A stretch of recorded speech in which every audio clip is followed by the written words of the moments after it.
Okay, hi everybody. This is Myra's, and there seems to have been a some issue with the PowerPoint.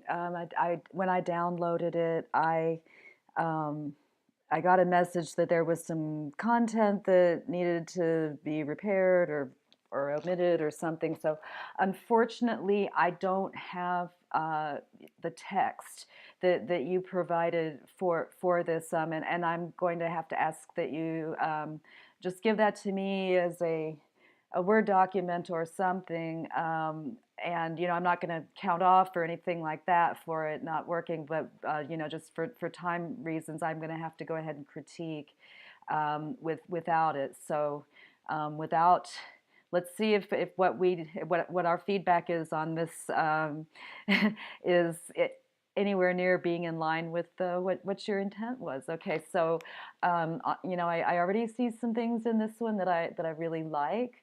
Um, First of all, it's just a lovely symmetrical, nearly symmetrical organic shape.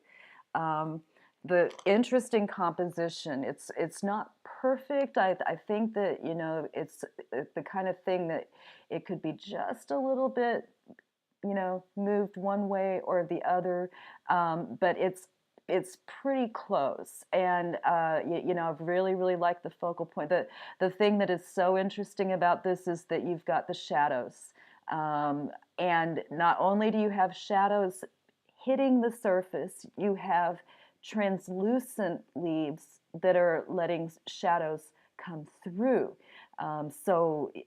This is one of the things that's really fun about photography is, when you really start paying attention to what light does.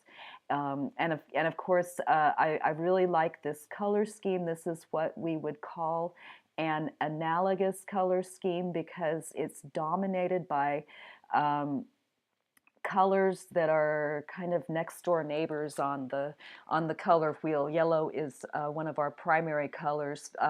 Green is a secondary color, which is a mixture of yellow and blue. So, when you put green and yellow together, they're considered analogous, because you have to have yellow to make green. And so I really like the restriction in color that, all the other colors have been kind of omitted or excluded. Okay. Let's see. This one, I don't think the composition is working for you quite as well as the first one. I see where you're going with it. It just doesn't have that dramatic flair that super close up, of the single flower did. Perhaps maybe going and trying to isolate one of the clusters of flowers here. Maybe one of the clusters of flowers up along the top so that you could include a little background as well. It's super blown out up in here. It looks to me like you probably did go in and do some editing, but you might have pushed a little bit too far. I'm not completely sure. It seems like maybe the yellows are pushed just a bit much, and that's one of those things that just kind of comes with practice, comes with time. But yeah, it's just the colors are just a little bit uncomfortably unnatural, and I think just bringing a little bit of blue back in with whatever hue adjustment you were using, you might have just pushed it a little too far to the green side. Okay, this one very nice. Okay, so I think that just already in looking at the first three, I believe that the strength is really zeroing in on something up close. And when you exclude that much of the environment around it, it becomes very mysterious. It becomes almost like another world. This is really nice. It looks like you had just super shallow depth of field.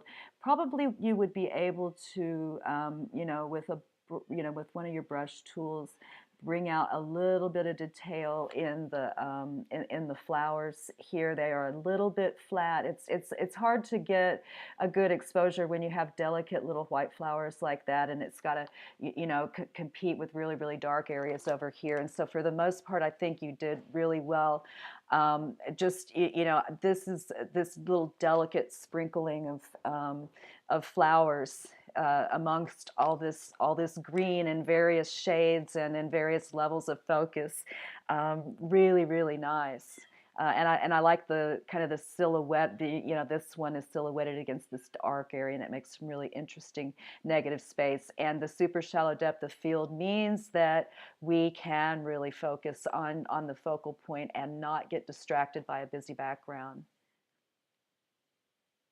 Okay, and so another kind of close up, playing with the shadows, both passing through and cast onto the leaves of the plant.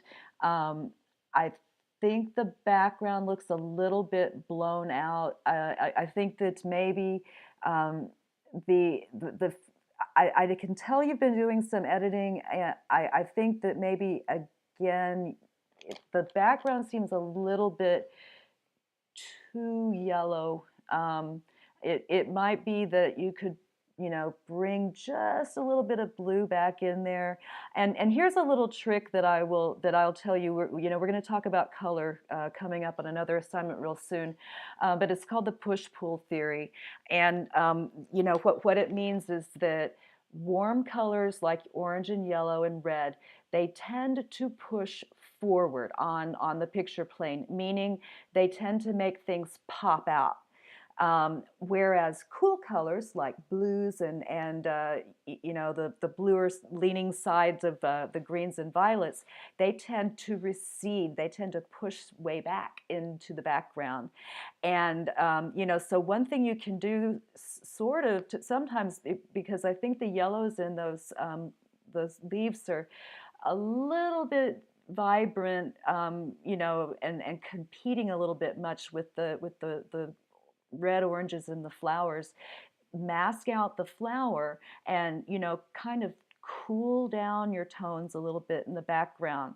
There's even some filters that you can use, that'll put like a little shade of a little preset filter that'll bring some blues in, and then that might allow you to even introduce a little bit more of the yellows just in the flower.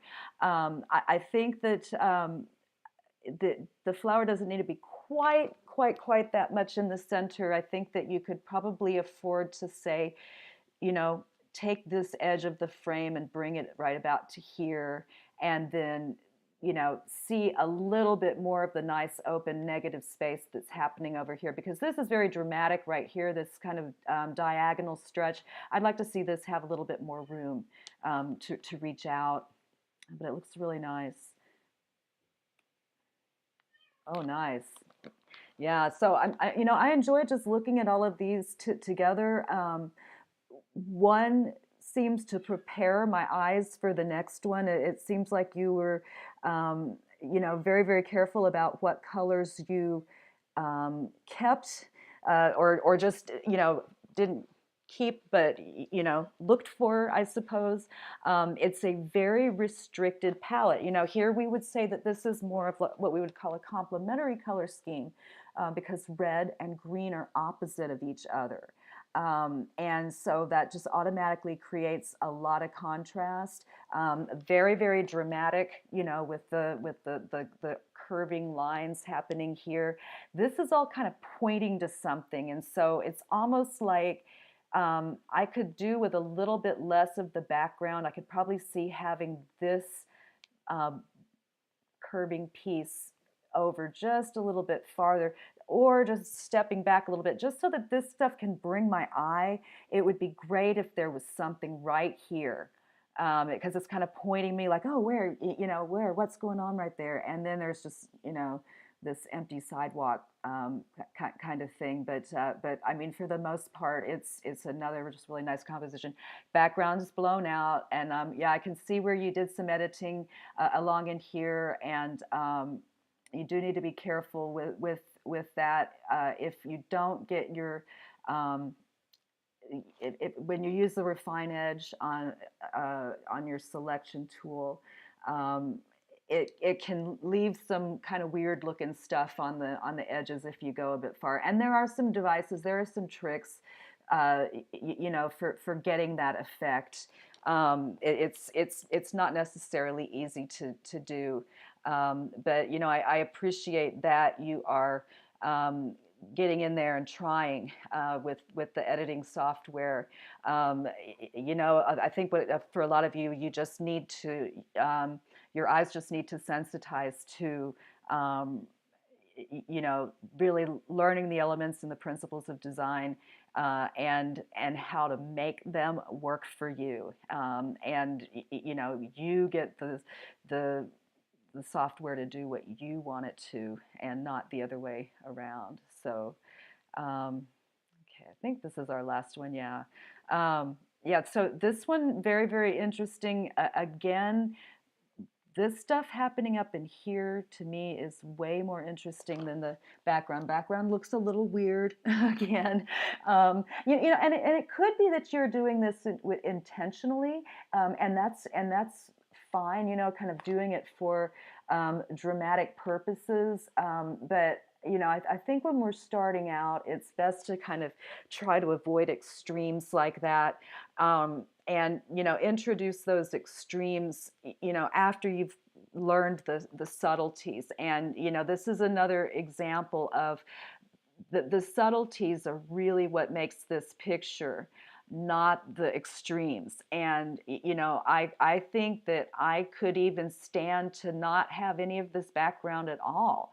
I think that I could stand to just have you focus in and just let this bush fill up the entire frame like you did in some of the others. Because you know, the thing that I really like about this is there's a almost playful kind of dancing quality with the curves on the leaves. Um, there's there's just something about the way that the curves are on the edges of the leaves and the way the light's hitting them, that just there seems like there's a lot of movement, and it just seems to be very light, kind of dancing movement. That's how I see it. You know, so this one, you know, I think on all of these you have gotten off to a great start. You know, I don't think that that any of them are completely, you know, ready to, you know, like say print and hang or anything like that, but you're close. You know, and I think it's just kind of a matter of you know, getting a little bit more confident with that editing software. But you really are learning what to look for, and you know, you're right in seeing the interest in the you know, the way the light passes through the leaves and casts these interesting shadows and all of this. So you know, I think your best ones are definitely the ones where you're focusing on something up close. So I would encourage more. Okay, so we can't read your conclusion, but thank you, and nice work.